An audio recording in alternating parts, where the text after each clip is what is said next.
The hour being 7 o'clock and a quorum being present, I will call the meeting of the duly noticed board of the trustees of the Westwood Public Library, noticed for September 13th at 6 p.m. And I welcome to all my colleagues. It's nice to see you after. I hope everybody had a good and healthy summer. The first item on the agenda. Could I just Yes. note that I think according to the agenda, it's 7 p.m. 7 p.m. Sorry, you're right. 7 p.m. You're right. Yeah. The first item on the agenda is approval of the minutes of the June 14th, 2021 meeting. And thank you, Jessica, for preparing and distributing those minutes. Has everybody had a chance to review said minutes?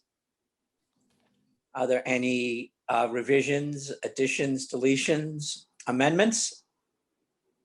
Mr. Chair, I separately gave Jessica just one, it was a typographical error in the word poet laureate, but she's taken care of that. Okay, so apart from the typographical error corrected by Trustee Macy Phelps, are there any other additions, amendments, deletions, revisions? No, I just have a question. Sure. Is that format similar to other boards' formats, or are we, Jessica, are you used to doing that because of your work in the town, or I'm just curious? Yes, and I also asked Paul and Lizzie if this format was okay. Okay. But if you have, if you preferred the other one better, we can talk about it as a board. I was just curious, quite frankly. I think there can be pros and cons to both, so.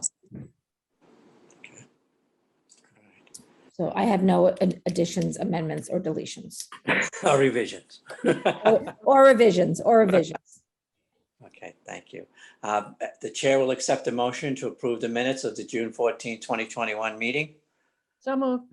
Moved by Trustee Macy Phelps, seconded by Trustee Ryan. I'll call the roll. Trustee Macy Phelps. Aye. Trustee Persons. Aye. Trustee Ryan. Aye. Trustee Cole.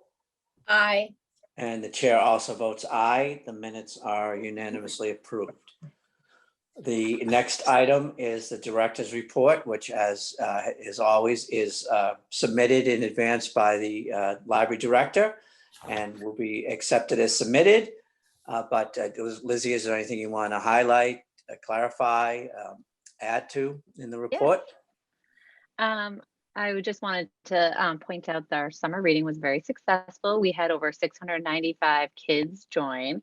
That was a little bit up from last year. So that is both impressive for last summer during, when we were still closed, and this summer. We had 237 kids reach 50 hours or 50 books read. And so they won those multicolored summer reading champion signs that you still see around town. So that's exciting. We had 81 teens join, which was a lot more than last summer. I didn't write down last summer's number, but I can look that up after. Adults, we had 117. And the school winner, we always do a percentage of kids per school who sign up for summer reading. We tally it that way. And the school winner was Hanlon this year, and they've never won before. So it's very exciting for them. Just in the beginning of September, we've opened the library meeting rooms. So both the Roach Brothers Community Meeting Room and the Dedham Savings Conference Room are now available for town meetings and other groups to use. And we have study rooms. So we have 2 study rooms that are now available for up to 4 people at a time. So people can come in and check to see if they're open for booking, or they can book ahead of time up to a week in advance. So we have all that back in place, which feels good. We have in May a town meeting, our budget passed. So we're, that's going good. We've started ordering our books, and then the capital requests were due. So I just wanted to highlight some of the things that the library put in. The facilities, they are in charge of putting in facility requests. So I was touch base with Jim McCarthy about some building ones that he was putting in for us. One of them was the parking lot. The cobblestones are he put that in for the library. There's details of cracks and to make sure the paving is done correctly in the parking lot. Another one that's more of a facility, we didn't know which direction it was going, was the sound dampening. So over the years, we've talked about the sound, the acoustical sound that kind of bounces off the teen room and into the quiet study areas. So, you know, Jimmy and I met again together, what some possible things we could do, either sound panels, closing off the teen room in some way, leaving, so it's not just an open space wall. So I put that in for next year to see if we could get a first acoustical consultant to come in and see what might be best for that. Maybe something we haven't thought of. And, you know, technology for patron and staff use, which can, you know, upgrades our computers, hotspots, all of that. Prices are going up in technology, so we definitely put that request in. Another one that we put in was website redesign. That's for a couple years from now. Our website is probably 8. I think we did it when the new library was open, so maybe it's almost about 9 years old. So we want to upgrade, see what's out there that we could do for the website to maybe make it a little bit more user friendly. The other one is shelving units for the adult collection. We want to make them mobile. So in the kids department, we have quite a few that were from the new library that are on wheels, so they can be locked. And it is so handy for flexible space. And if the pandemic taught me anything, it's being able to move stacks, reposition areas, having seating spread out, realizing that you need more quiet study space so you can move things away would be great to have on the second floor. Right now, we have repurposed some of the ones that we created for the branch. So their old shelving is on what we paid to put on casters. So I'm repurposing some of those so we can still have some spaces carved out for the collection as well as study spaces. So we're trying to balance those things. And then I did put in one for a bookmobile that we that there's the COA van they're getting a COA is getting a new outreach vehicle. And there was an idea proposed to me that would possibly be a really perfect vehicle for a bookmobile. A little bit easier to transform into a proper one where you can go inside and there'll be shelves, as well as easier to drive in the snow.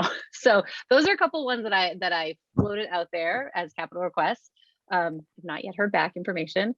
The other thing that I wanted to highlight before I answer questions is the mechanical pump for the HVAC that had leak was properly fixed and replaced and put back in place. So that is fine now.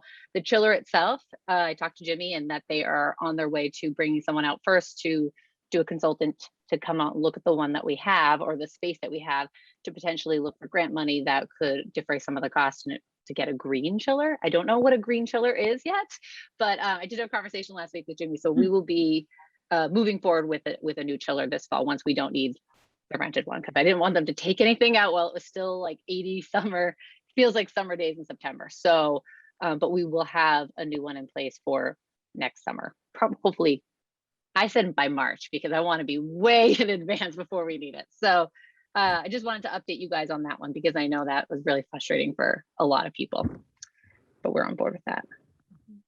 So those are the things I highlighted from my report, but please, if there's anything I missed. I think it's important that we address the chiller situation, and I think March, we should have that as our drop dead time, because the first time that it went out this past year was in May. Exactly. It was unexpectedly hot in May, as spring seems to become a strange thing around in New England now.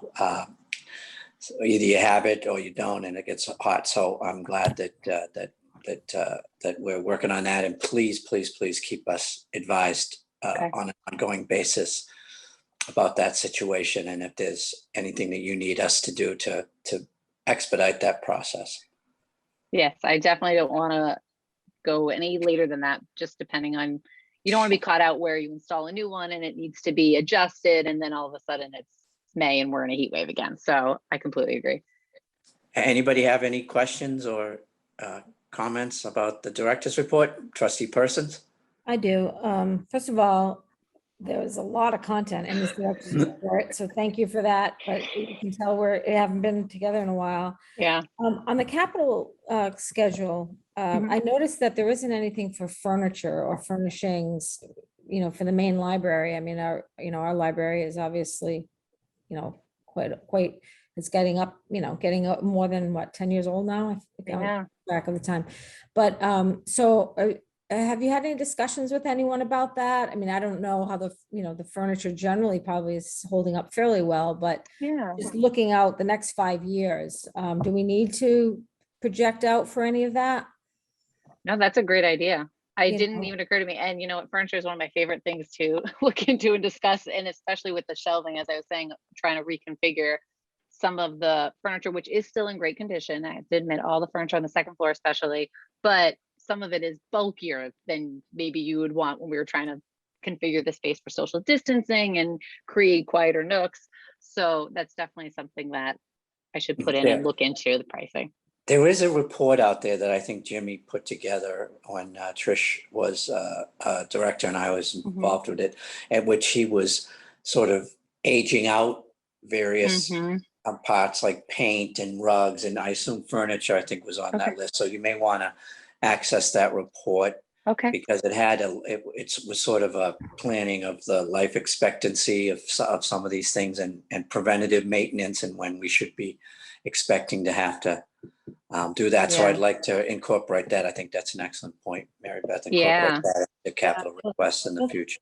Those are good points. You do have something in there for painting the library. Yes, yeah, so that was one of the that must be from that report, Paul, because Jimmy did have Yeah. painting, I think, for Yeah. next year's. But So, there is a report out there, and we Okay. tried to project out, how many Yeah. years we would think a carpet would last, how many years the furniture would last. And I think we did it 2 years ago. I'm going to say 2 or 3 years ago. So okay, Do remember that.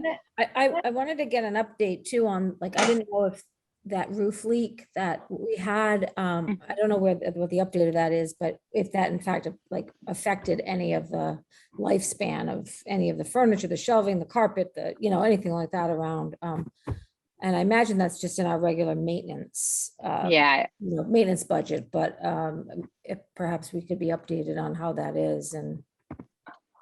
yes, I can definitely get an update from Jimmy for that. Maureen just joined us, so I'm promoting her. Yeah, so they did have a roofer come back and seal any things that have been cracked from, it's not called caulking, but it's some special, all of that pieces that after 10 years in the sun, UV start to deteriorate. So he did bring someone in, and since then we have not had any leaks from rain. There's still, hopefully this is solved for the chiller, but there are certain areas that do get condensation, I think, from the HVAC system that we have noted and that Jimmy is aware of, so that we're looking into how we can, either something on the inside, I call it a bed pan, it's not a bed pan, but like a drain pan or something that's not hooked up correctly. So we are looking into that. But yeah, I will ask about, anything on the carpet, things like that may have. Luckily, we have not had too much damage from our shelving or anything, but the carpet is one to think of. Wentworth Hall has a carpet that it's like in squares. So if you ever have a stain or anything, you can just pop out the carpet. And I asked the other day, I said, do we have that at the main library? I asked Matt, our head custodian. He goes, no, but that'd be great because, especially with, anybody after school, typically if things spill over, it would be nice to be able to, if something was really damaged, to hop out a square. But that might be something we should look at.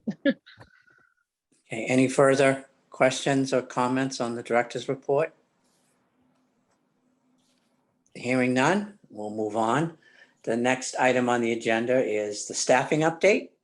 Lizzie, do you want to tell us what's going on with the staff?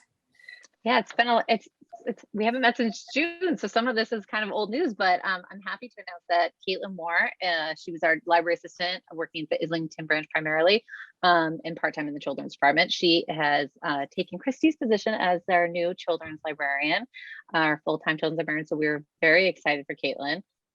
She has really flourished working at the children's department, mostly through the pandemic coming back, and just brought us so many great ideas for programming and story times and passive, scavenger hunt ideas. So she interviewed really well, and we were just really delighted to see her talents grow, and that's something that we got to kind of harvest over the years and see her flourish. So Caitlin is our new children's librarian.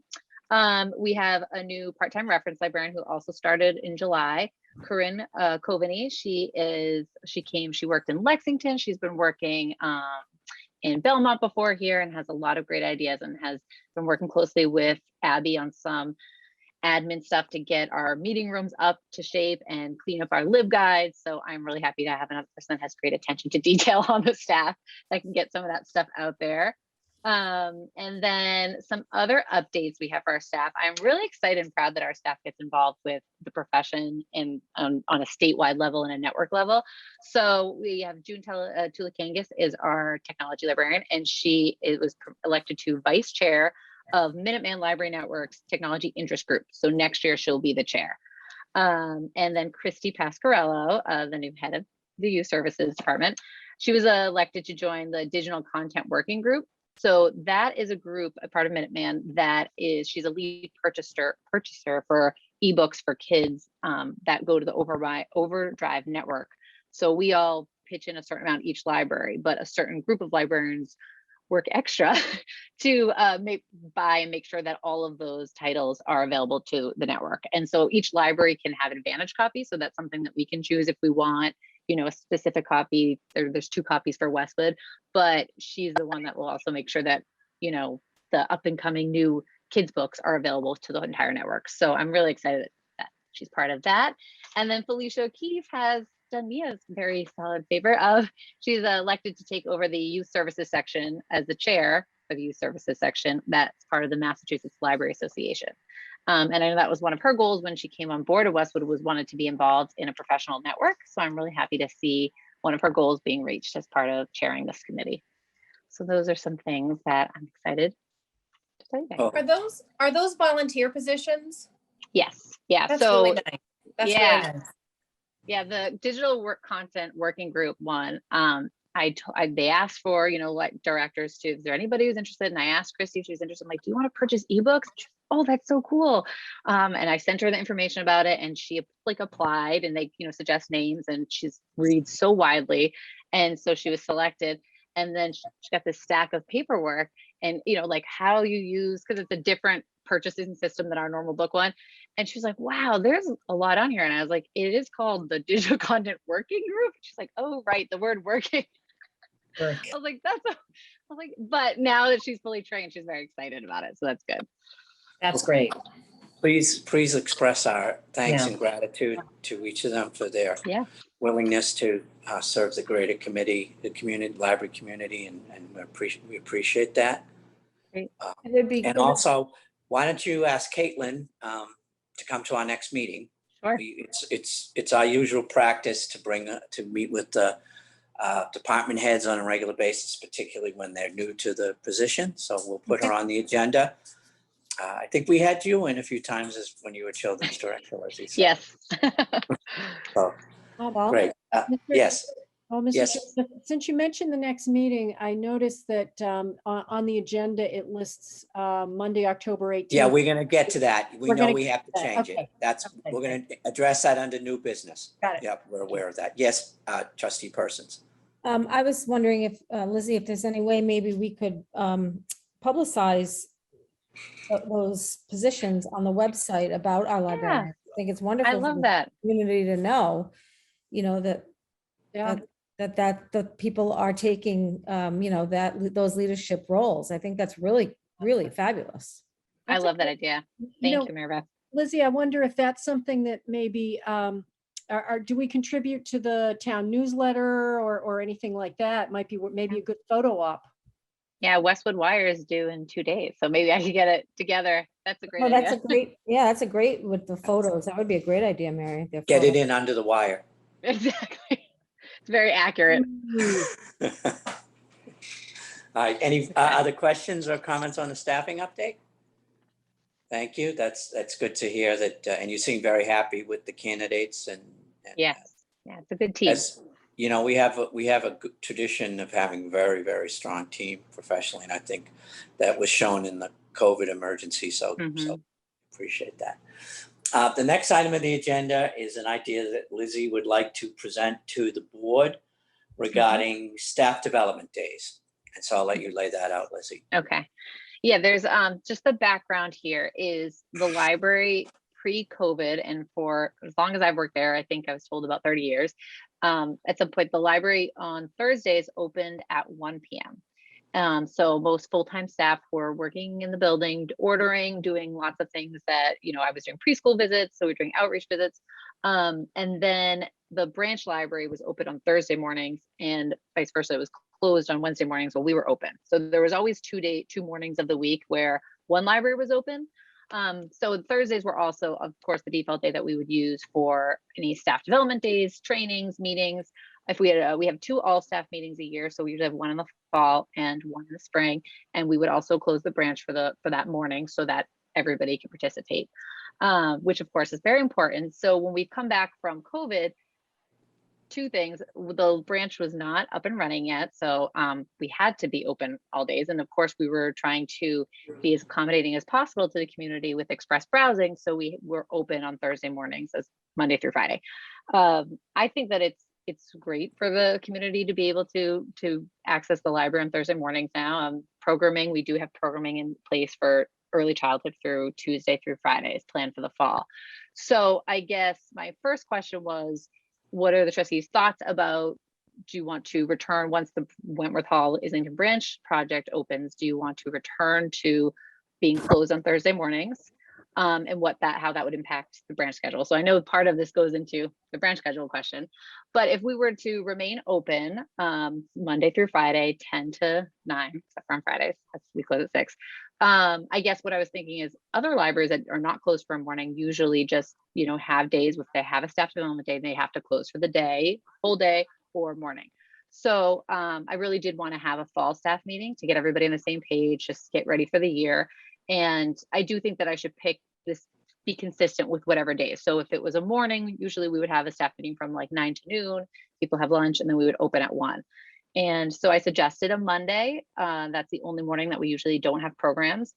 And now that we do have programs in place on Thursdays, it's a little trickier to stick with that day unless I specifically pick a day in between our 6-week sessions of programs for children's programs. So I wanted the approval to hear your insight on what would be best for the community and for the staff moving forward. If, one idea was, okay, I'll just pick, 4 dates throughout the year on the same day and just know that. So that way the community will have ample opportunity to know this day we're going to open late. But if we were to go back to Thursdays, then that's something that maybe I could wait and just go back to the Thursday meeting. So I'd love to hear your insight and help with this. I'll open it up for discussion. Yes, Trustee Macy Phelps.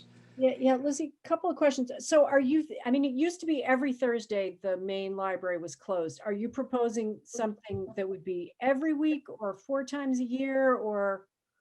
I was proposing that if we are to remain open on Thursdays, then pick just 4 dates ahead of time throughout the year that we would, so it could be a Monday, like I said, because that's not, we don't typically have programs on Mondays.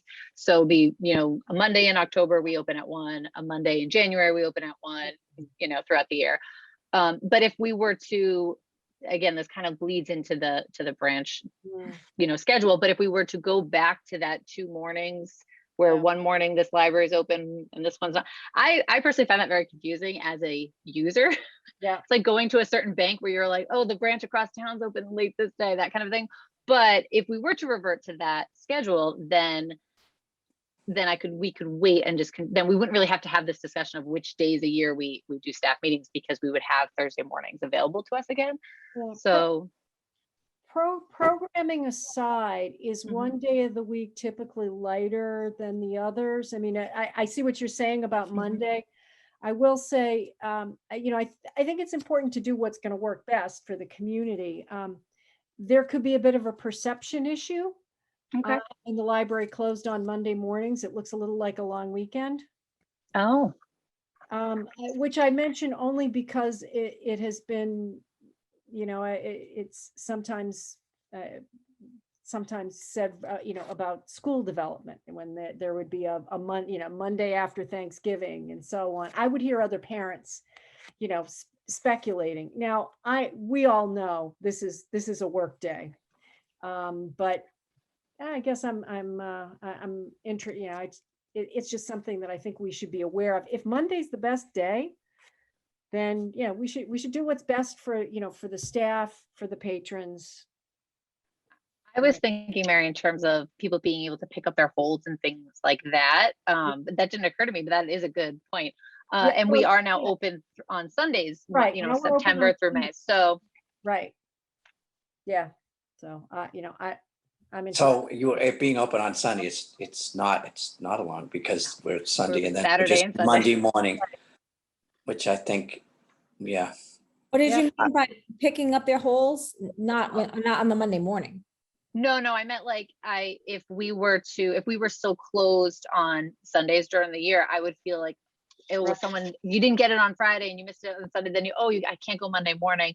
So knowing that we're open on Sunday afternoons, they have Saturday, Sunday. It's just, morning that you come in at 1. I mean, it's not perfect, but I'm open. I feel like during the middle of the week might be confusing because why would it be closed in the middle of the week? These are some of the things I was, thinking about. Yeah.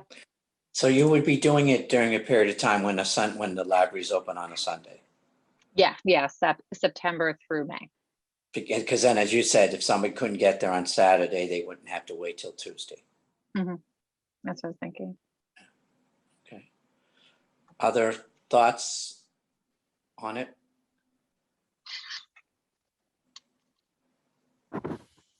Does anybody feel strongly about the Thursday? Yes, Trustee Van Al? First of all, apologies for entering late. I had technical difficulties. Anyway, I think the consistency is probably a good idea, picking a day. And I think, your point about if we are open technically 7 days a week. So, I think Mary's point is well made, however, with 7 days a week, and also in terms of holding meetings and so forth, with having some ease to do that with the strategic plan and so forth, it's a good decision to be made so that we know we have that opportunity. I mean, we'd be having full services on Thursday in exchange for 4 random Mondays when we're not open for a few hours in the morning, right? Right. Yeah. Lizzie, is 4 enough? With the raises an interesting point with the strategic plan. I wonder, another thought. Should it be like, I don't know, the first Monday of the month, the last Monday of the month, something like that? I don't know. Because if we had it weekly and now we're going to 4 times a year, that's a big change. I think that You think it's- in a normal non-strategic planning year, I think 4 generally is plenty because these are meetings that would be best for all staff so that everybody, no one has to be covering a desk. You can have all your, attention. So if we have a trainer come in, things like that. So I think 4 is great to start with unless something specific we were doing. With strategic planning, we may need more depending on it, or we might structure it so that this group meets, this time and it's only one meeting that we need the library shut down for a whole staff to do some training. So that's where I was thinking, but that may evolve. My thought too is since we built the library and before we built the library, the new library, we've talked about wanting to have a full week of hours. It's been our goal to have the library open every single day of the week. So, I think, obviously the budget kind of should, I imagine, if this can all be funded, then yay for us. And I think we would really, I think we should take advantage of that. And then then go ahead and close on the days that you need to be closed for the staff meetings. But you would be recommending then that Mondays would be closed for the branch also, and the branch folks would join in the meeting? So when we do the all staff meeting, absolutely. Yeah. I want everyone to feel part of the team. Okay. And we're talking about not all day on Monday, but just the morning. Right. Yeah. Usually just like 3 or 4 hours where we've done. Right. Yeah, no, Mary Beth? I think that's good. I think it's better to be consistent. I agree with you. I think it was confusing. I never in all my years here could remember what afternoons or what mornings the Islington was open or not open, or, so I think that would be, and I agree with what everyone else has said about the fact that if the fact that we give patrons the availability on Saturday and Sundays, Monday morning, even though everybody kind of goes out and runs a lot of errands on Monday mornings, they can drop off their books at least. you know. And have you vetted the budgetary impact of this, Lizzie? Yeah, Of we it are, being open Thursdays, and then I know you want to suggest out new hours for Wentworth. Have you?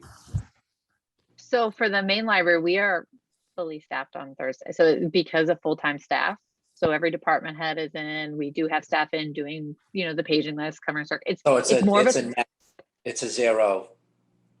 yeah, there's impact no on- impact. Yeah, no impact. Okay. Okay. Well, I guess since the setting of library hours is a policy within the purview of the board, I would think that a motion would be appropriate to give Lizzie the authority to do that. So I'll accept the motion. If someone wants to offer it, Mary Beth Parsons? Yes. Make motion You move, do you move that the library be open on Thursdays? on Thursdays, and we grant Lizzie the ability to plan her 4 dates a year for her staff meetings, or her all staff meetings, tentatively to be held on Monday mornings. Okay. The discretion to do that. Yeah. Mm-hmm. Is there a second to that motion? A second. Oh, Seconded by trustee Van Au. Okay, on the motion, I will call the roll. Trustee Macy Phelps, Aye. trustee Persons, Aye. trustee Ryan, Aye. trustee Cole, Aye. trustee Van Au, aye. and the chair also votes aye, so it is approved unanimously. So you may open the library on Thursdays and have the discretion to pick for Mondays. And if you need to do more than that, just for Mondays for strategic planning purposes, just come back to the board and tell us. I feel like I was knighted. Thank you. Well, that's a policy, that the hours, that's a policy that the board has to adopt. Okay. The next item on the agenda is our usual item for the past year or so, COVID-19 update and a continued discussion of mandatory preventative measures. So I will turn it to you, Lizzie, for Sure. your opening comments. Sure. And any what you want to share with us about what the town's doing and. Yeah. So there's been a lot of conversation, of course, but definitely in-house about, you know, where we stand with safety measures. You know, should we be installing more social distancing, requiring wearing masks, or there's been a lot of conversation. And at the last department heads meeting for the town, you know, some insight from the Board of Health was mentioned that places like the library, COA, recreation, those are places where people are coming and staying for longer. So there's definitely a heightened recommendation that I was given to make sure that we are putting measures in place for the safety of the staff and the community. What I did so far was that message went out to all residents, I think in an email from Jared, the Board of Health, that just said, you know, vaccinated or unvaccinated, it's recommended that if you're going to be spending time indoors, please wear a face covering. I've just adopted that language. That is something that went out to all residents. So I just have it listed as a recommendation. We have signage on the doors, at the desk. We do still have our plexiglass behind staff service desks, and staff has mostly resumed on their own wearing masks while helping patrons and being about the library. It is hit or miss, you know, how people's comfort level is. Of course, that evolves. But with the kids coming back in school, I just thought it was, you know, something that we should discuss, because I do know as of now, this may change, but, you know, masks are required for the students in school. But when they come down to the library after school, of course, they don't have to wear them, nor do we pressure or require anybody at this time. So, but with the Delta variant and breakthroughs happening every day, it was, you know, it's something that I think there is a concern among the staff and, you know, the community for some. So I just wanted to hear from the board of what your recommendation is for us and what your thoughts were on. Lizzie, did you make the signs yourself and you just used Jared Orsini's language? So what does the Yeah. sign say? It says the reminder, exclamation point. It says the Westwood Board of Health recommends that all residents wear face coverings while indoor, whether you're vaccinated or unvaccinated. So I took it directly from his email. I did tell Joan Courtney Murray she was going to attend, but she's actually at the select board meeting tonight. And she loved that idea. She actually wants all the town buildings just to have that same I sent her our Canva that we use to have it on all, Yeah. because the signage we actually had on the doors that we got from the town back in May is the CDC recommendation, which has Correct. changed. Right. So that wasn't not even accurate anymore. So, you know, and I know that the town, from the department head meeting, the town is still, we've been following Governor Baker's orders. So we've been doing that since the beginning, and that is where the town falls in it. I do have some information on other libraries. And so something that I've been noticing, that more and more libraries are requiring face coverings for all patrons. But Wellesley, it's a town mask mandate, so that did starting in beginning of September. So all visitors 5 and over must wear masks. Sudbury, Holliston as well, it came from the town, so of course the libraries included. Some other libraries, I have the information, but I don't know whether it was a town or a library mandate. But Brookline, masks are, that's by town. Dedham as well, by the town. Lexington is indoor mask mandate beginning in August. Medway, masks are encouraged. Millis, masks are required for anyone using the children's room and just encouraged for others.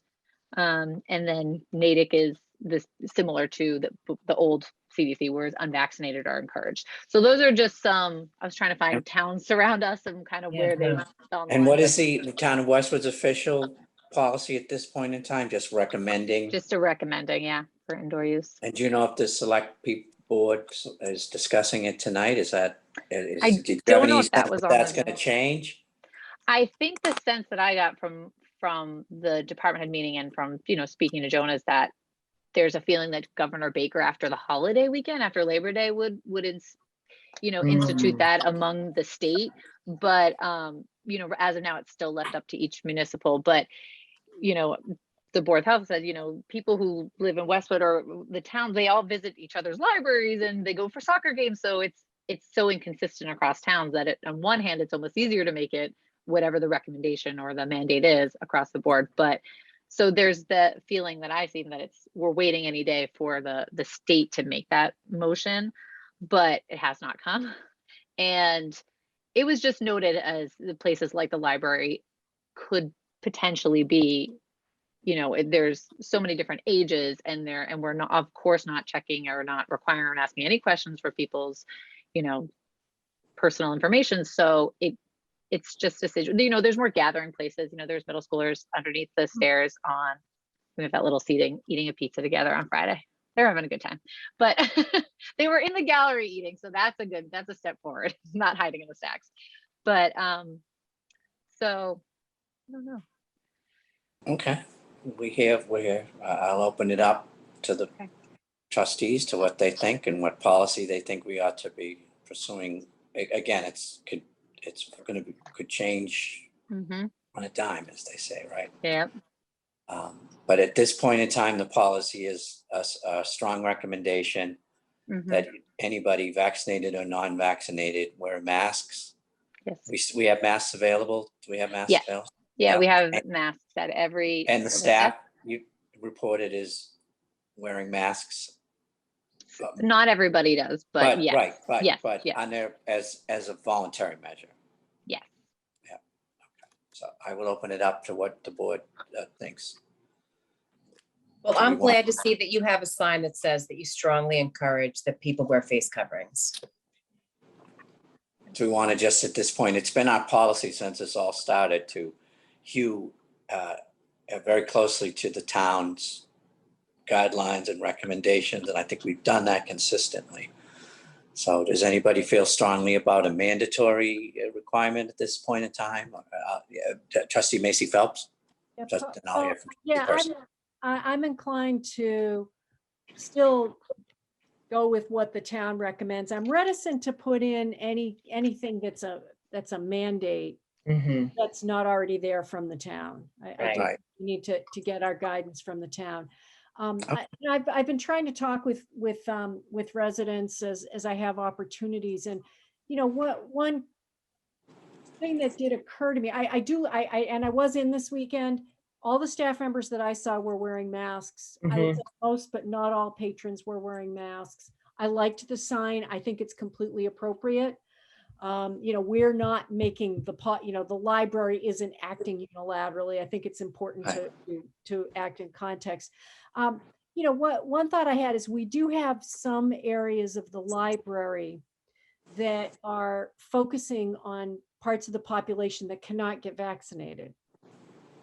Children's room, and also to an extent the teen room, where some of the people for whom that room is intended cannot be vaccinated. And, you know, I thought about it, you know, if we were to do something stronger, it would be there. I would think that's something that we might consider, but I'm still, I don't want to put the librarians in a position where they're having to enforce something that is unilaterally enacted by the library. Maybe more signage in the children's room, just, you know, as a reminder, you know, they can't get vaccinated. I don't know if that's going to be useful or not, but I think the current course of action is a prudent one. Okay. You know, we're a year and a half into this.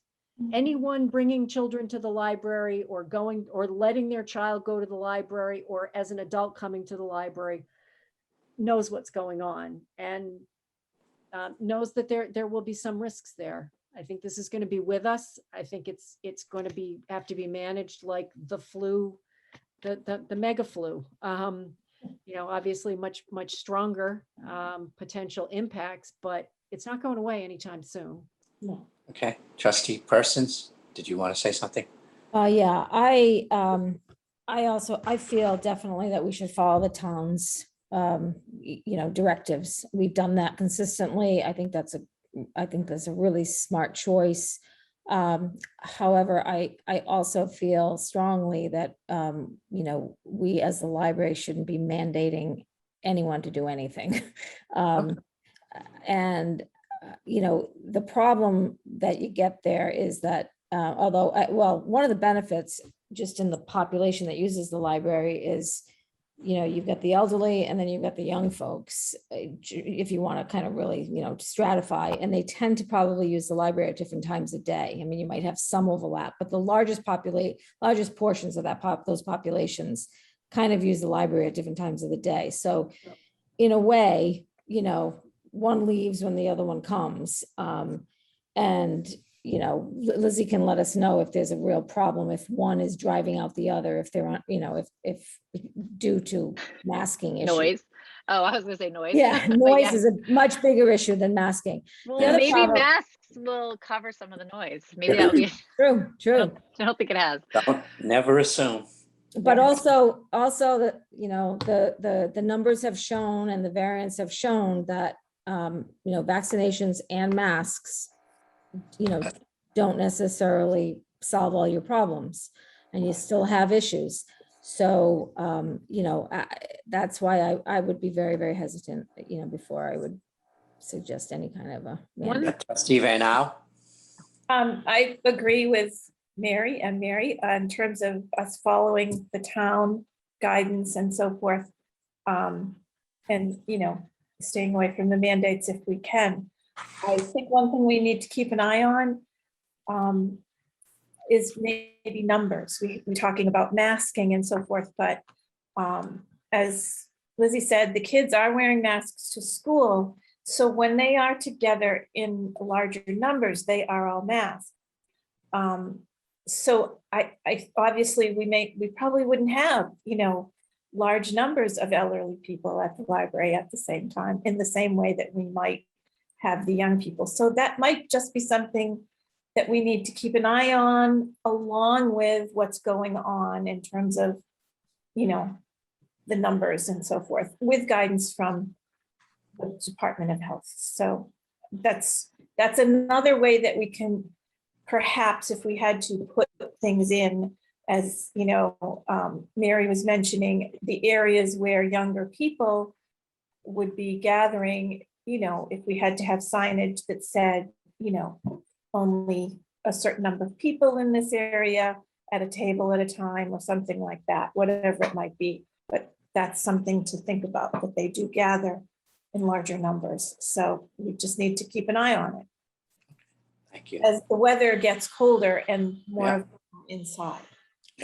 That's a good point, Maureen. I mean, maybe we really can't allow as many people that used to be in the library at one time. Just have to see what happens. Maybe things will improve. So Trustee Ryan or Trustee Cole, do you want to say anything? No? Trustee Cole? Go ahead, trustee Ryan.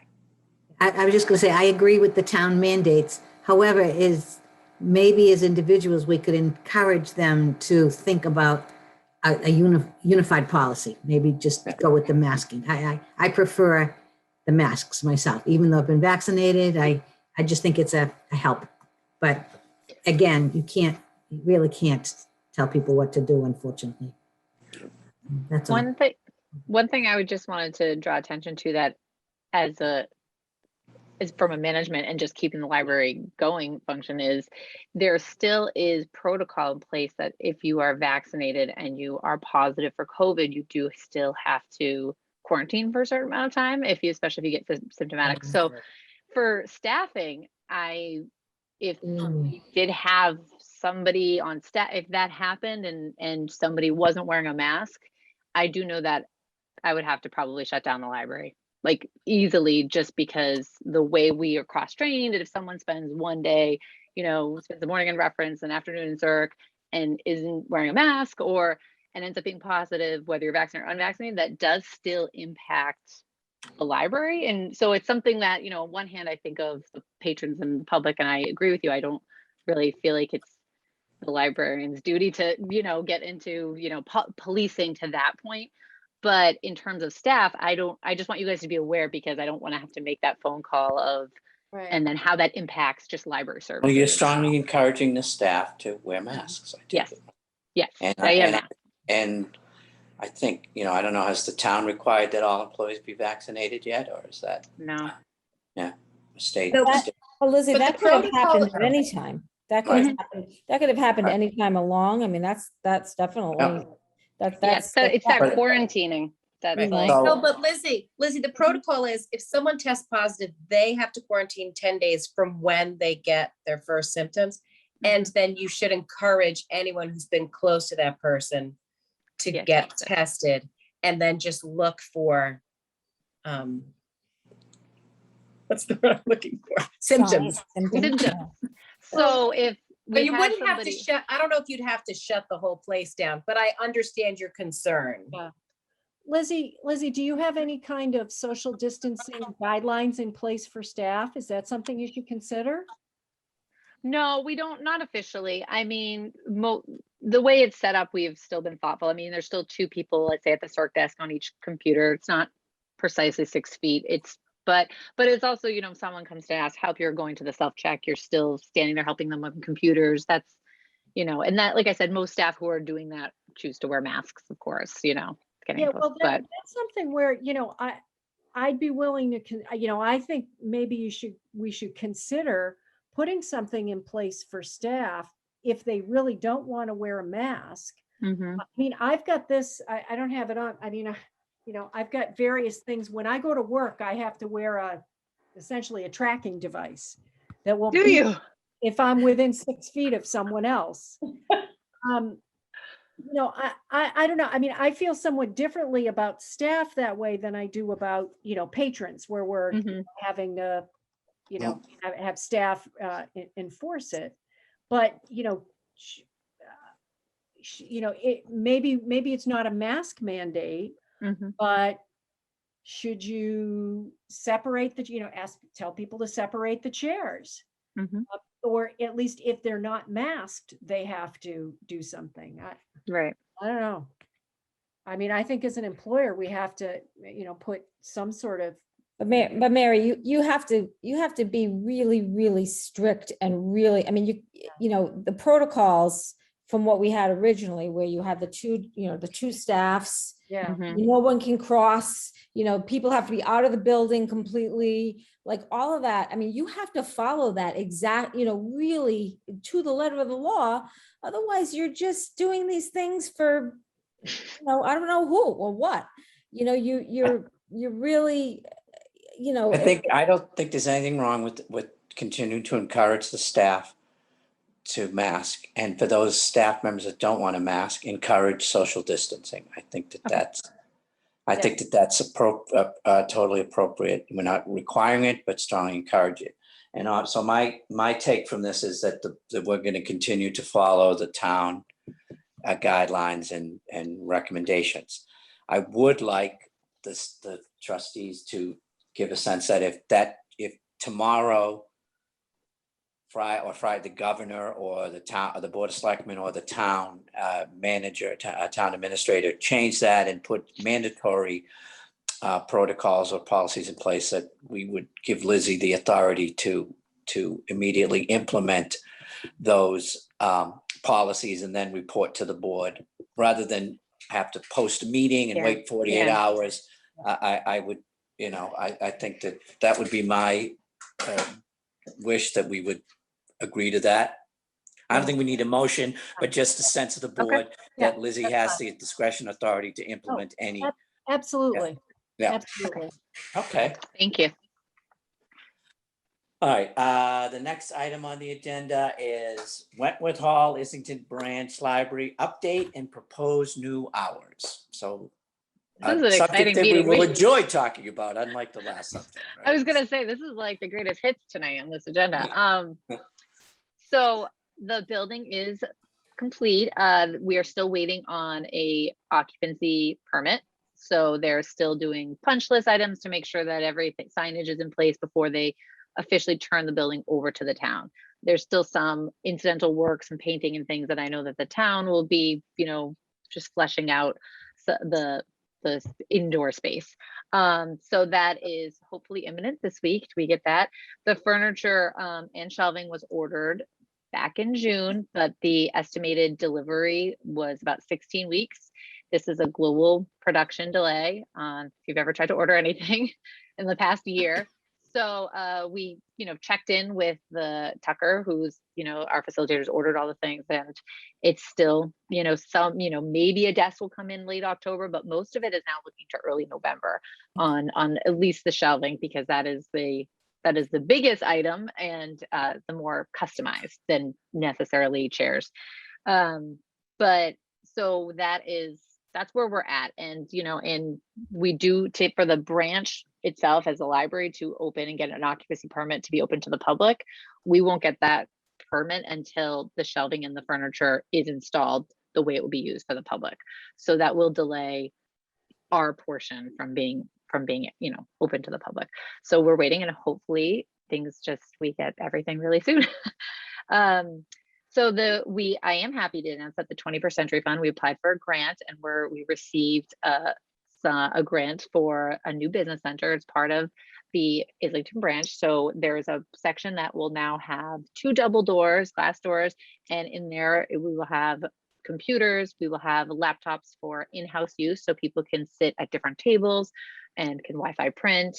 For the children's area, so it's on the opposite side of where it used to be, but we will have I call it an OSS station, but I don't know if it's supposed to be AWE, and if so, I don't know what that stands for. But at the main library, we've got one this summer, and it's an early learning computer.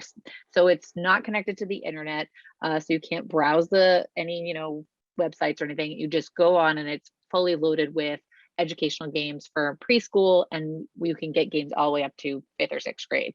It even has like a keyboard and a mouse that is made developmentally for younger children. And I know it's my many years in the children's department, kids would love to go over to computers and they wanted to get on so badly. And, when they get on, it's like, where do you go? ABC mouse. And it was very confusing. And now this is perfect for them. So we're very excited that now the main library has one, and the Islington branch will have that as well. So we will have hotspots to lend out. There's a lot of great new items that will be featured at the branch, that some that the main already has, so that we can have access to all the greatest technology at both places.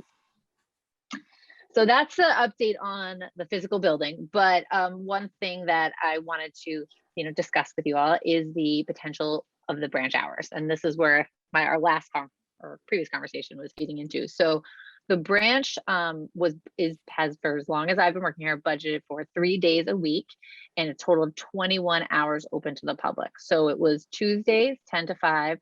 It was Wednesdays. This is that morning it was closed. We were open. So it opened at 1 p.m. and closed at 8 p.m. And then Thursday, 10 a.m. to 5 p.m. So not great for picking up holes, because if you miss that Thursday, you're not getting your hold until next Tuesday. Not very convenient. So, and with this new building that we are now sharing space with Youth and Family Services and Recreation, as well as the community center downstairs, it just seems fitting that we would, when you walk into that side door in the lobby, that the branch wouldn't be closed for a majority of the week. So if you're waiting to pick your kid up from a program, if you're waiting to go into youth and family services, it would be, it seems to make sense that you would be able to use the library while you're there. Hopefully a lot of foot traffic will discover the greatness of library services just by being in the building. So I would like to propose us being open an additional, basically a total of 42 hours. So Monday through Friday, Monday 10 to 6, Monday and Tuesday 10 to 6, and Thursday and Friday 10 to 6. The reason why I think that we should stay open until 6 is there is a commuter rail station near there. And so if you were coming to grab a hold, you would still have that 5 to 6 hour to quickly grab something before heading home. And then Wednesday would be a 10 hour, so a 10 to 8. One thing I just realized when I was doing the numbers that it's not just, 42 hours of staffing, because you have Claire's our branch librarian. So she was 28 hours and would be now 35 hours to work a full time, which I think would be great for her and for the department. And then we had Caitlin Moore before she's a children's librarian. She was about 17 hours as a library assistant. So just there those 3 days. So that is another staffing that we would want to, add on to that position as well. But we also, because of lunches, even though we are part of the same building, we always want there to be 2 staff members in the space. And in my idea is that you don't have someone come in just for an hour to cover lunch. That's not fair, and that doesn't make sense. So I would prefer that when we have that, we have a 3rd staff member that either does, a morning shift to help with the paging list, help get the holds on the shelf ready for the day. That would maybe do a 10 to 2, or someone come in and do a 1 to 5. And, so you have 2 people there every day, but you also have a 3rd. So with that, I know I've done this breakdown a billion times, so I know this isn't necessarily translating well, but it's actually translated to like 92 hours of actual paid staffing. But the question, and I've had floated this idea to the town, because it is a budgetary issue, and there is support for the branch being open. But what I would like to hear your insight on is, what does the level of service look like that you guys would like to see for the branch? Because most of those hours would be library assistant hours. And, I was, Christy, as the children's librarian and head of the department, would still do story times over there, but we would have one of our children's librarians, like Caitlin, would still do a program over there, let's say. Or we could have a reference librarian that's already working in the department go over for an afternoon of tech help and be that second person. Or do you think that we need a full-time children's librarian there, 5 days that's dedicated to the branch? So these are some of the questions that, it really does depend on, what the trustees would like to see in terms of, services there and how it, collates together with the main library. I would like to see it as a unified team. So you visit, the branch one day, and you might see, Caroline's face, and then you go the next day and she's working in the main. So it's the library staff as a whole.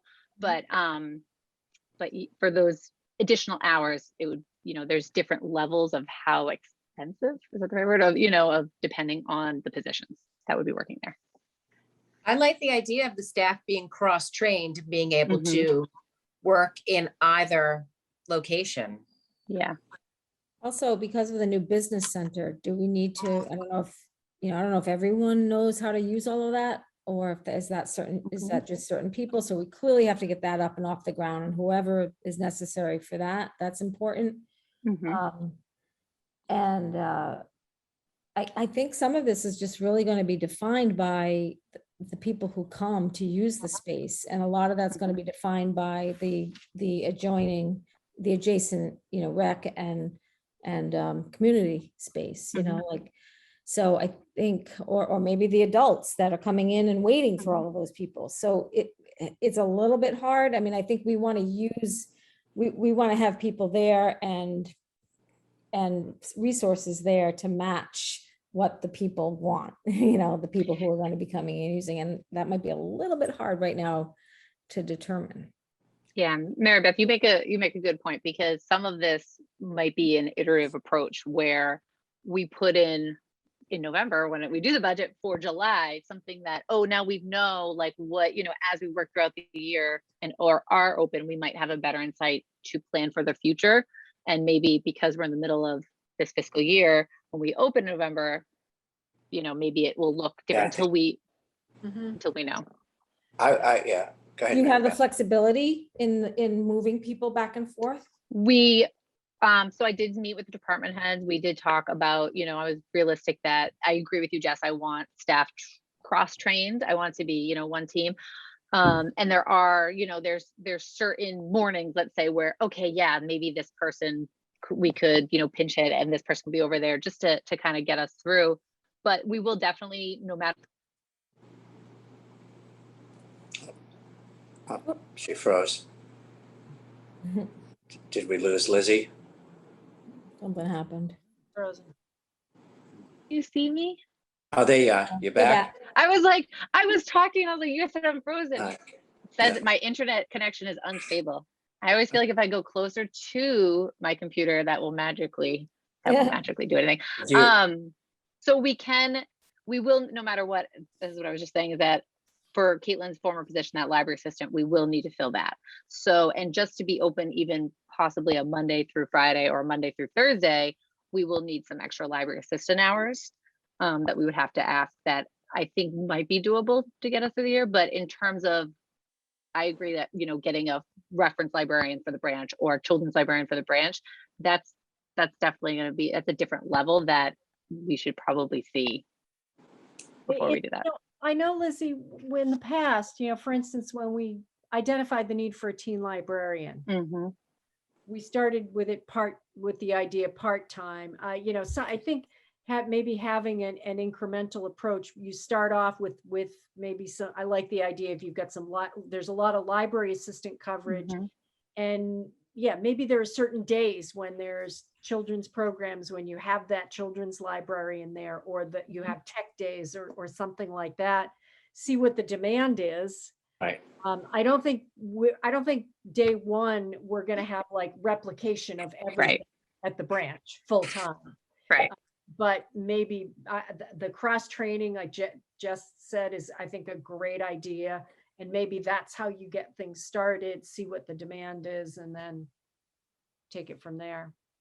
Can you clarify something for me? So the obviously the fiscal 22 budget was already approved, but we are going to be opening the branch. What was approved in the budget for the hours for the branch? Just the 21 hours, because when we had done the budget last year, they didn't know what the project timeline was. It was level funded. Right. It was across the board, pretty much a level funded budget. So what's the timing of when we're talking about proposing a 42-hour? Is that for next fiscal 23, or are we going to be able to do that in fiscal? Are we talking about trying to do it in 22? Well, I want to at least ask for 22 with the library assistant level. I think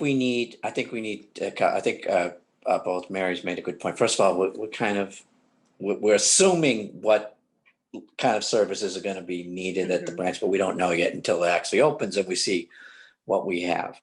And on the other hand, I really would like a sound financial plan for it, a commitment from the town and understanding. I don't want to, go to 92 additional staff hours and then find out we have a budget shortfall, in February. So I think we really need to understand, what we can afford, and it may have to be phased in. It may be until next year's budget, we go to 30 hours and then, so I think we need to really look. I think we need to model out a couple of models of what we could do and how much and what we can afford. And obviously, it sounds like you're in communication with the town. I mean, it's great if the town says we want the branch library open as much as possible, and they have a way to pay for that. Ain't nobody on this board's going to say no, right? But if it's coming out of our budget, we need to understand how much and where we are. Right. And so, and the good side of things taking longer than we thought for the furniture is we have to, I don't think we need to decide this time. At least I'm not prepared tonight to say, go with this model. Right. Because I need to understand the staffing, the services and the cost. Okay. But that's just that's just one person's opinion. So is that what we want to do? Put it on the agenda for next meeting, for Yeah, further discussion? Definitely. Yeah. But assuming you would have that conversation with Pam. Yes, Joan and I reached out to Pam last week, and we're gonna set up a time to go over, just like you said, Paul, just different versions and see Yeah. where we can land for opening this year. I How we can suspect get- it'll have to be phased in. That's just my sense from, budget stuff, but And you're saying at this point, at least it would be kind of like a 1/3, 2/3 ratio of 1/3 full librarian, 2/3 assistant Mhm. time. okay. Can I? But Go we ahead, do- Maureen. we ahead. do feel that we're hearing support for increased hours at the branch. And I think we can agree that given, its construction and everything, I'm gone. We can still see you. Oh, you can't, I can't see anybody, something happened. That we want to try to meet that need of the community or that desire of the community to have, the increased hours. But yes, we need to look at more detail. Okay. So we'll put this on the agenda for the next meeting. Okay. And in the meantime, you have, my sense is you have the agreement of the trustees that we'd like to try to make a plan, to put a plan together to increase the number of hours and the level of services there within the current fiscal constraints we're under. Chairman, Yes. I think we have a serious PR issue going on, though. I think we need to address the timing of when the branch is opening. I don't think it's a wise decision to just kind of leave it out there. Because I think a lot of articles have been written and there's been a lot of mention to the July timeframe in the past. Even though it was not meant that the library would be opened in July, I think that was a lot of people's perception. And I think the longer it's going to go past July, I think people are going to start getting frustrated. I have seen it mentioned on social media already, asked, why isn't it opening? It was supposed to open in July. So I think we need to take a little bit more of an assertive stance here and maybe write an article and explain that, just like the whole rest of the world, because of supply chain issues, we can't get the shelving. You can't, we could be able to open it without furniture, but if you don't have shelving. Right. Right. That's a great point, Mary Beth. Now, Lizzie, is that something that would be appropriate for the Westwood Wire that you said is due in a couple days? I think that could be something for them. I think I would just want to run it by, the planning board, just to make sure that it's consistent, messaging. But I could put together with a picture of it and some more details. And I think I'll it's send it to you important. guys. And I think it's important to note the investment that the foundation has made in it, Mhm. because not only are we opening it, but it's going to have a business center that things that it never had Yeah. before. But It's a it's good not the idea. worst thing in the world. People are going to understand. I mean, people. I'm building a new house. I understand. Anyone that's doing any kind of home renovation or wants Yeah. to replace their appliances or buy a new couch. The Right. good news is that prices are dropping. So, There's that good news. but yeah, why don't you put something together and show it to consistent with the open meeting law. Show it to the Okay. trustee. Okay. Just like All an right. update. Yeah. The next item on the agenda is the custodial services transition, which is something that Lizzie's been working on since she assumed the position of director, and she's been keeping us updated to the extent possible over the summer. So this is your opportunity to present it and tell us what you're looking for from us at this point in time, Lizzie. Yeah. So basically the library is the only facility in town that has its own custodians under the library and therefore under the trustees. And so the town has been working for, I think even when Mike Gillette was here, this has been going on, just to build up that department and make it more consistent across town buildings. So we do have a facilities department. They do have a budget for the library, as I said, even previous to this conversation. And so we kind of worked in tandem with them where, you know, a leak would happen, you know, call the facilities, you know, they have contacts. And so there was a conversation that it made sense to bring the custodian staff under facilities, just like every other town department, so that there'll be a team that would, you know, go to different buildings at different times. And basically there'd be like from 4 a.m. to midnight, there's always somebody in town that's available for your need. So there were, you know, I spoke to, you know, the conversation started in the summer and there were pros and cons. You know, we like having a custodian in the building all day, every day. But there were more and more, you know, situations where we were relying on facilities anyway, or we would need extra people to come in and help, or snow and things like that. So it actually made sense, especially with Wentworth Hall opening. Now there was a whole other building.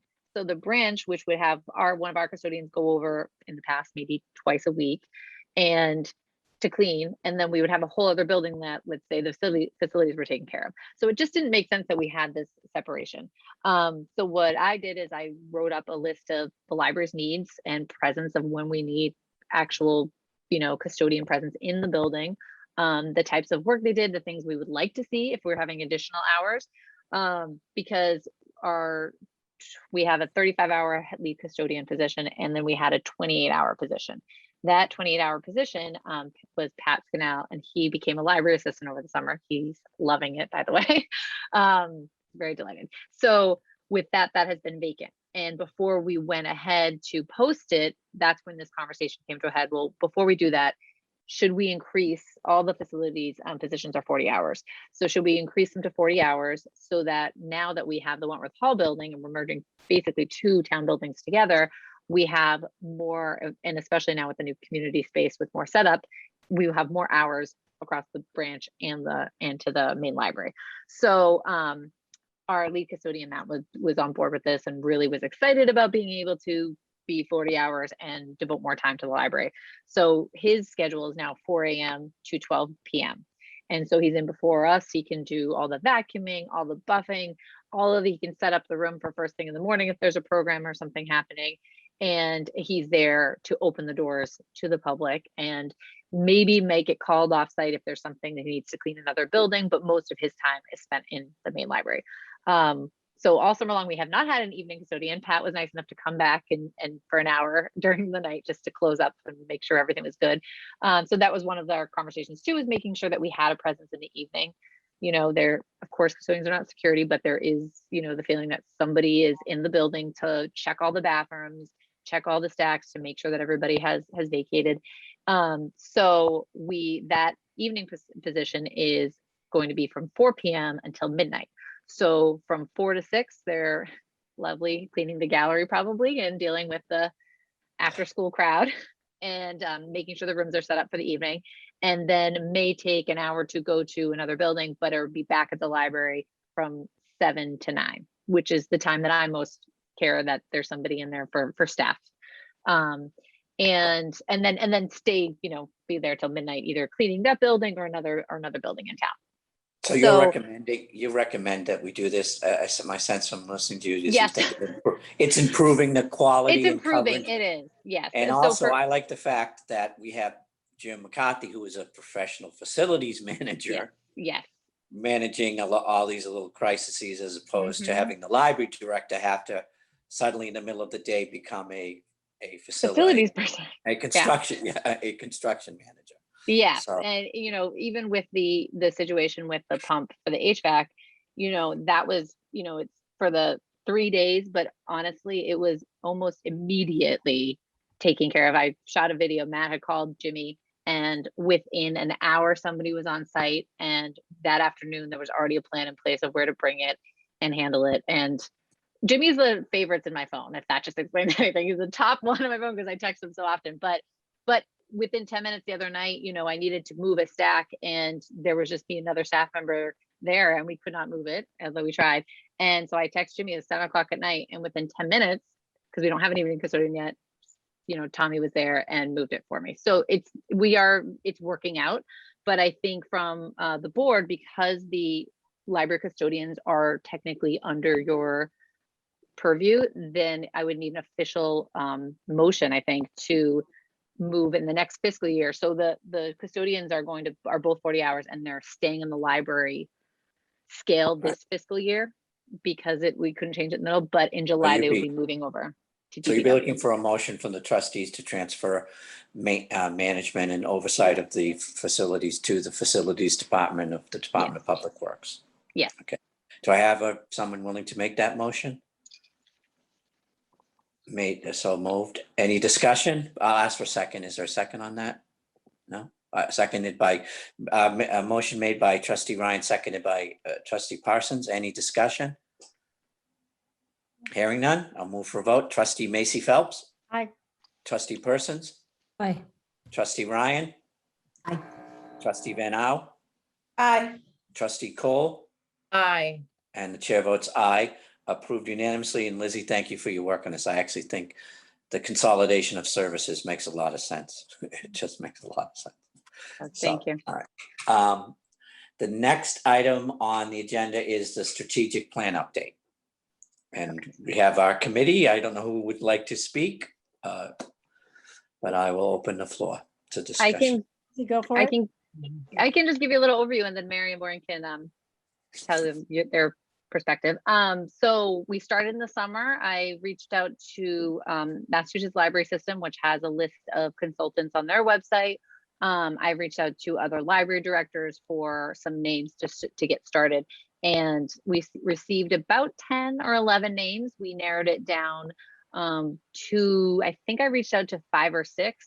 Some were local and some were, out of state, national, that had, different libraries either used, especially during COVID. There's a couple that did it fully virtually, which was really interesting. And so that was something that I thought, oh, maybe we could do this virtually.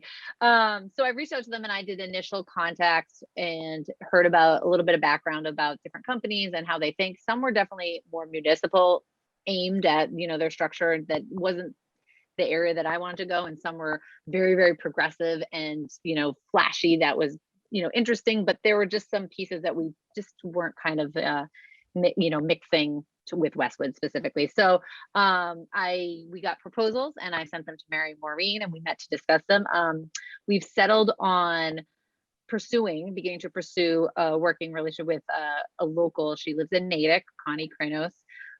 She's a strategic planner and advisor. She's done plans for both nonprofits and for-profits, so businesses, entities, large and small.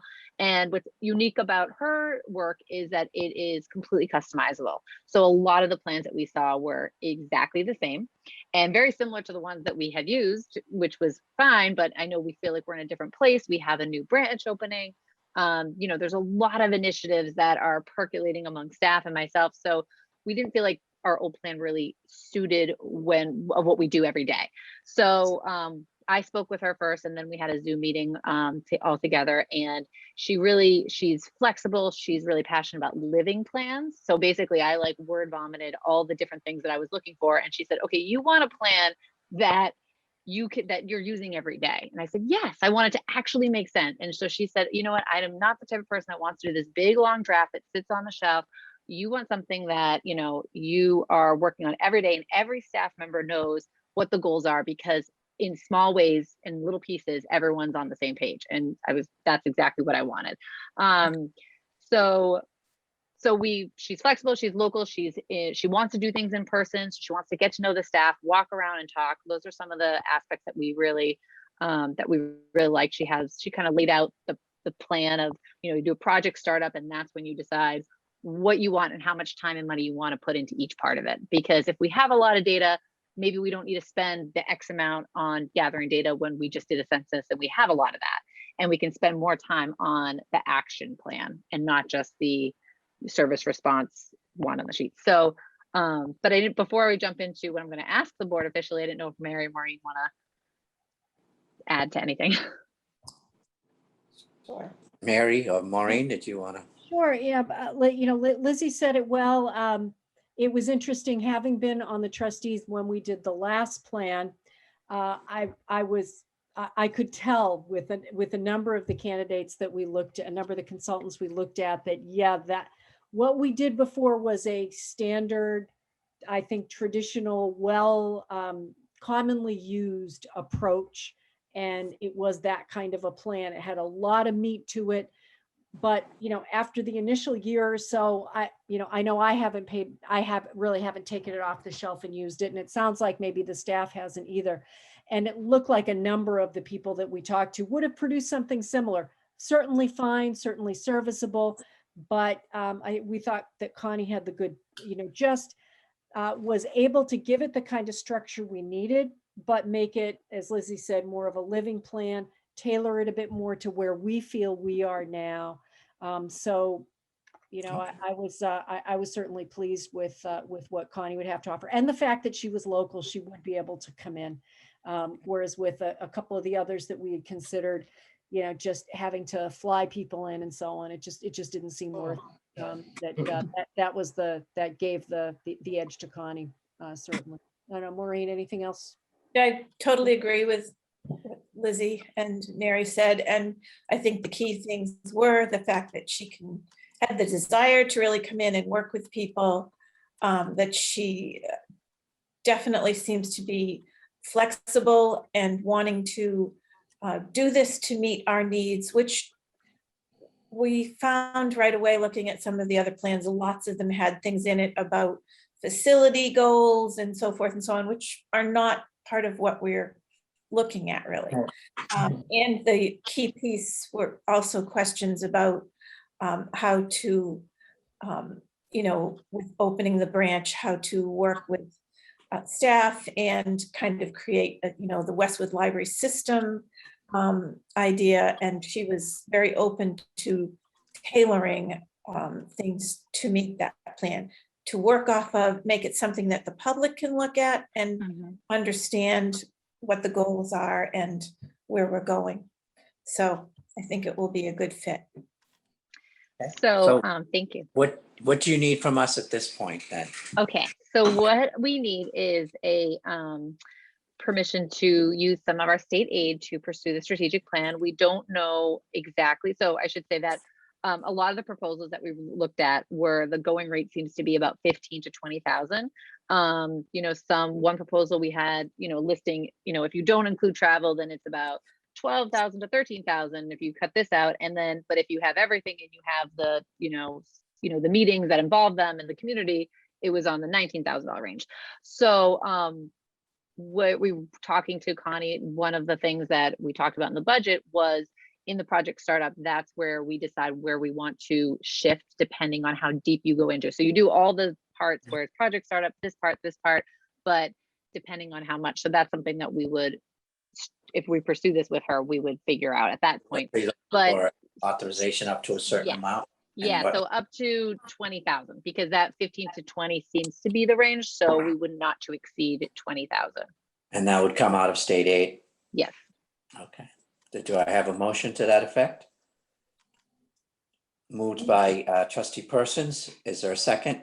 Seconded by trustee Macy Phelps. So the motion for the board is to authorize Lizzie and the subcommittee that's working on a strategic plan to spend up to the amount of $20,000 to retain the services of a consultant and to prepare a strategic plan, and that to become out of state aid, the state aid account, right? Is that it? Yep. Okay. Any further discussion on that? I will call the roll. Trustee Macy Phelps. Aye. Trustee Persons. Aye. Trustee Ryan. Aye. Trustee Van Au. Aye. Trustee Cole. Aye. And the chair votes aye. So it's approved unanimously. And I want to personally thank Macy Phelps and Maureen for the work. I know they spend a lot of time over the summer moving this along.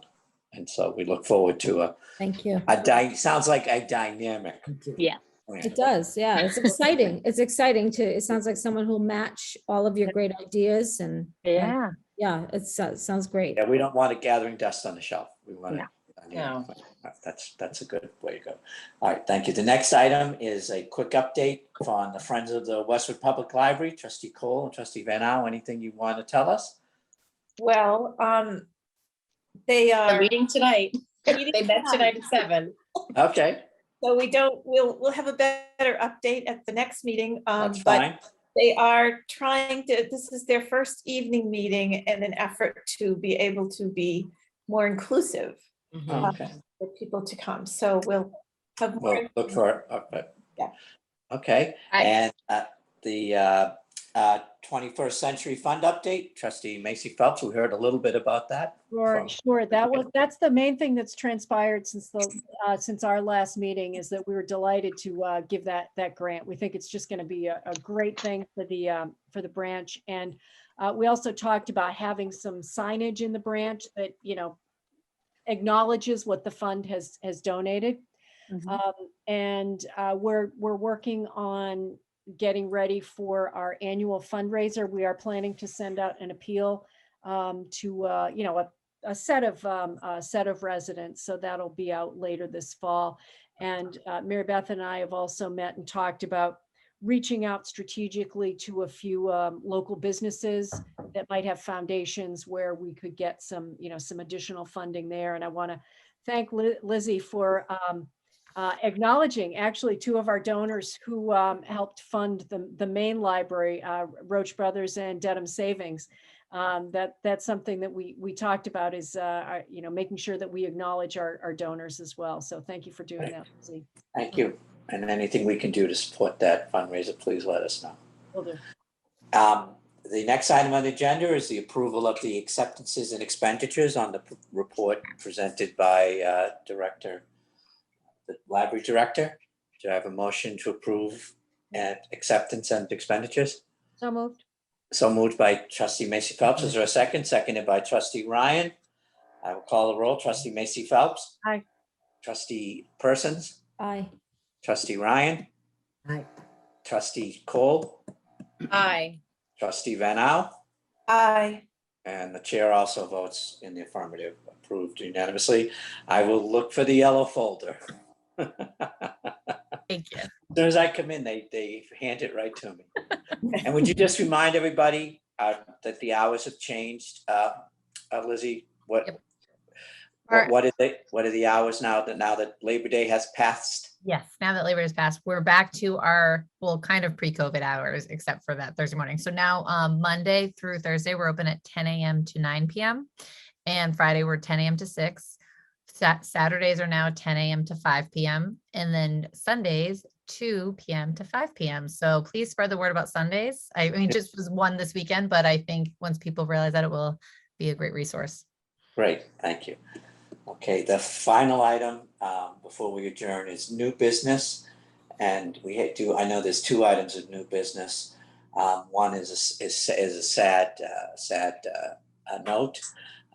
And I will turn it over to Trustee Macy Phelps for the sad news we need to acknowledge. Yeah, so we learned that former trustee and 21st Century Fund board member Don Friedel passed away last week.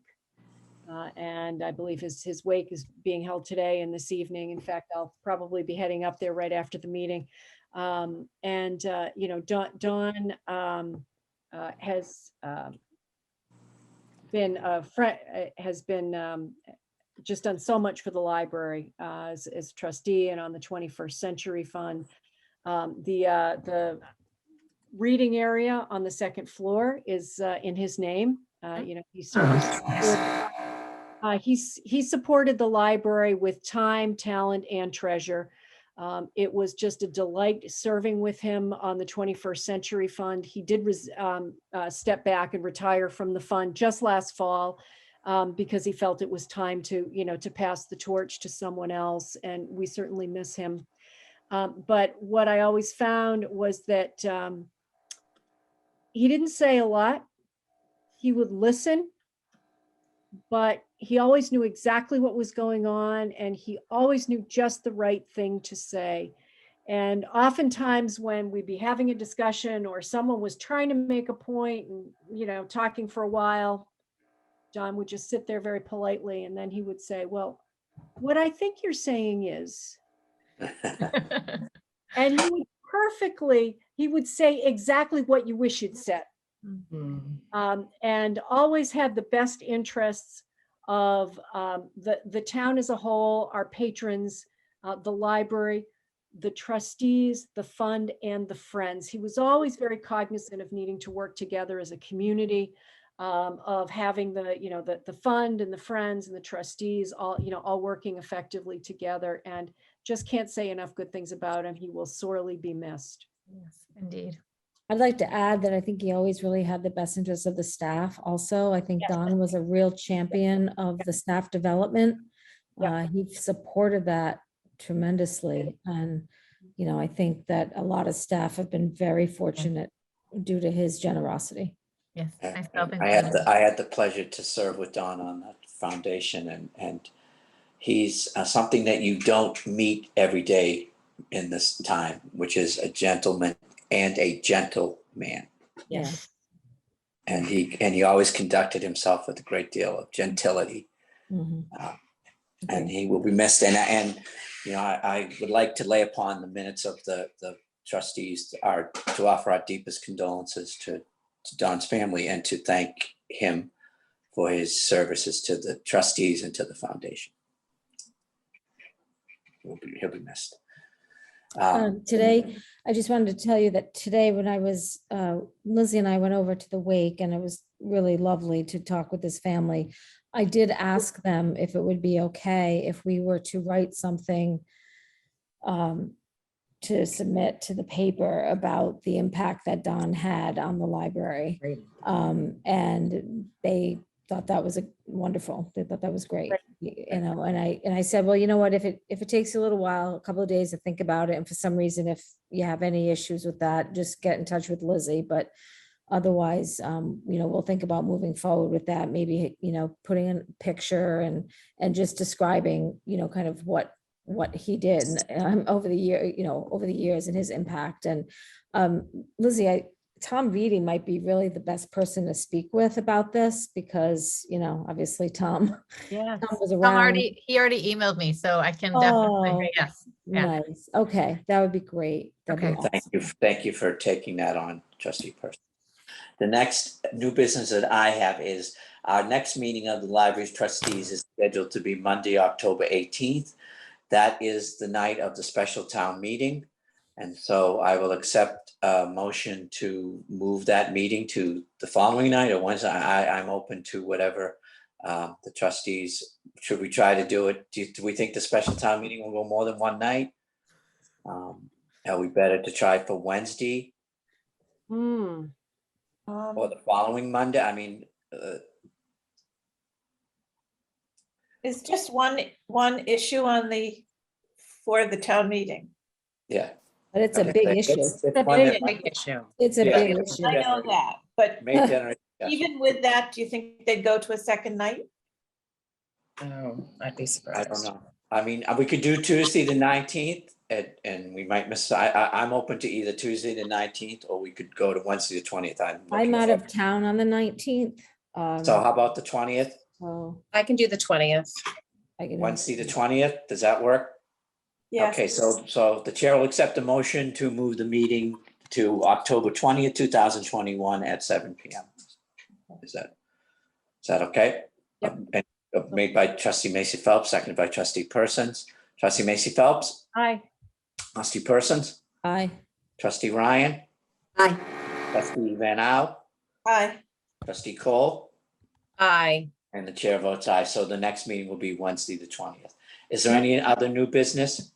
No, Yes, just- Lizzie. That's a full moon. Oh, Yeah. no. Did you have some new business, Trustee Ryan? You'll Just, be howling. You'll be howling. I just wanted to inquire if you thought it might be virtual or in person. I think for the time being, it'll probably be virtual, just to be on the safe side. Yep. I asked Lizzie to poll the members, and I think that was the consensus. Did you have anything else, Lizzie? Yes, really quickly. I know I've been talking a lot tonight. It's a question about scheduling again, but it's about Sundays. When we did the holiday schedule last year, this was a question from staff. It doesn't say that we will be closed on the Sundays after Christmas and New Year's. So typically when the 26th is during the week, we open again, but seeing as we'll be closed on Saturday because it falls on a Saturday. So that would mean staff would have to come in just for 3 hours, 2 to 5 on both the Sunday after Christmas and after New Year's. So I was just wondering what the trustees' thoughts on were to be closed on that Sunday and reopen on Monday for those 2 Sundays. What your thoughts were. I don't think we run into we just want to make sure we're consistent with the town, but I don't think any other town They're not usually working on offices Sundays. is open on the Sundays. I don't know. What do the trustees think? I think we've done that in the past. I think we do. I just I think it think- was an oversight. I remembered this. I remember we've done this in the past. Yeah. I think that's perfectly reasonable. I mean, honestly, you Did you know, want to say something, Trustee Macy Phelps? Well, as No. long as we're not doing something we don't have the authority to do. Right. No, Right, yeah, just check. Right. You know what, Lizzie, just run it by, make sure that it's not wrong. I will. I know. Yeah. I can do that. Okay. What was it? It was Christmas and New Year's? Yeah, yeah. Yeah, just everyone's check, gonna just be check open with the their town toes. administrator and town council, and make sure that there's no obstacle to that. I'm gonna be like, Chris? Any other new business? Do we want to, Wait, hold on, yes, Trustee Macy Phelps? Sorry, were we gonna talk at some point about the poet laureate? Was that? 'cause Yeah, that- I had that listed in the report of Yeah. the next steps because it's kind of flatlined a bit because the questions that I kept getting back before we proceeded to the select board. So the financial, gift of it or sponsoring it or honorariums was established that, the 21st Century Fund would do some, and then maybe we would do a cultural council grant. But then it became to, what's the governing body, or what is the group that will set up the committee, the selection committee? And, in meeting with, Chris over the summer, he feels like it made sense that it would be the library, which I'm not opposed to, but then I just have to find time to orient that. And then I don't know do I have now the authority? Like, does the library just want to take this on as a library, thing, which I'm fine with. I almost feel like that's easier just to be like, this is a library, we are establishing the poet laureate, and that way we can get, some from the schools to be on the selection committee who will look over poets and decide, write a poem for these 4 events or that type of a thing. I don't know. I feel like I need some direction there, or just someone to say, okay, Lizzie, go do it, and then just establish it, because it seems like it's just kind of treading. Yeah, I know this is new business and not the Yeah. time to have to decide this here, but I have to wonder whether maybe that's something that comes under the auspices of a plan. Yeah. Of the Sure. strategic plan. And Yeah. why don't, please make it, please make it an agenda item. Okay. For the next meeting. um, Any further new business? Yes, Trustee Persons. yes, I would just like to say for the record that, there's been so much going on, and there's just so much content, and obviously, as we saw tonight, and Lizzie has done an outstanding job handling all of this. And I can't say enough, what a great decision we all made, and Lizzie, you're doing fantastic. Yeah, that is really good. Amazing. Thank And you. again, remember, Lizzie, reach out whenever you need help, guidance, advice. We're always here, but Okay. thank you. And I second that. Any other new business? I have something. Yes, Just Trustee to go Coe. back to what Mary Beth had said in the beginning about the minutes. Do we want to discuss the layout of the minutes? People have had an opportunity to see. Only the because I layout. know that I've mentioned Yeah. to you and to Yeah. Lizzie, and I had sent the 2 formats, Yeah. but I only sent it to the 2 of you, and we didn't get a whole. Well, I tend, since you have taken on the responsibility of being the secretary, and I'm the secretary of the foundation, and I know it's not the easiest task. So I'm inclined to give you the discretion to do it with the format, but unless somebody has a real issue with how the minutes are done, Yeah, I just asked the question because it was a change, that's all. No, I didn't know if we changed for a reason, if it was like the town boards were all changing, you know what I mean, that kind of thing. No, the town boards weren't all doing it, but I kind of did it in line with how the other, well, 2 other town boards do it, so. Okay. Well, that's good information. Okay. thank you. Any other new business? The chair will accept a motion to adjourn. Made by trustee Van Au, seconded by trustee Macy Phelps. I will call the roll. Trustee Macy Phelps. Aye. Trustee Persons. Aye. Trustee Van Au. Aye. Trustee Ryan. Aye. Trustee Cole. Aye. And the chair votes aye. The meeting is adjourned, and we will next meet on October 20, 2021, unless something in the meantime requires our immediate attention. Thank you all. Thank you. you. Thank you. Good night. Bye-bye.